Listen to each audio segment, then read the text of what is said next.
Assalamualaikum warahmatullahi wabarakatuh. Hari ini iaitu hari Selasa bersamaan 21 September tahun 2021 untuk mata pelajaran kedua kita pada hari ini iaitu Sirah. Kita masih lagi pada tajuk besar yang utama iaitu pembangunan negara Islam. Dan topik kecil kita pada hari ini ialah pendidikan. Apakah pendidikan yang ada pada awal pembangunan negara Islam yang telah Rasulullah sallallahu alaihi wasallam anjurkan? Jom anak-anak kita mulakan.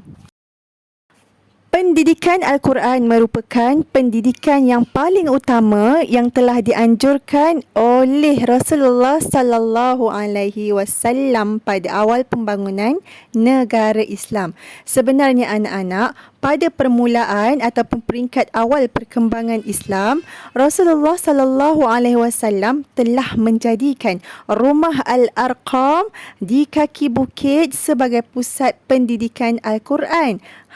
Tetapi setelah Rasulullah sallallahu alaihi wasallam telah berhijrah ke Madinah bersama dengan umat Islam, Rasulullah sallallahu alaihi wasallam telah pun mengambil inisiatif untuk mendirikan masjid. Seperti sebelum ini Ustazah dah ceritakan, ada beberapa masjid yang Rasulullah sallallahu alaihi wasallam telah dirikan, antaranya Masjid Quba dan juga Masjid Nabawi.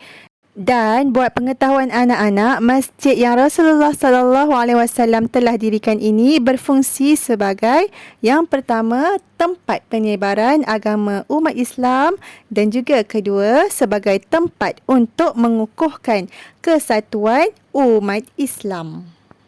Anak-anak, dalam membentuk sebuah negara yang bertamadun perlulah ada pendidikan. Sebab tu pentingnya untuk kita sentiasa belajar, sebab pendidikan tu penting.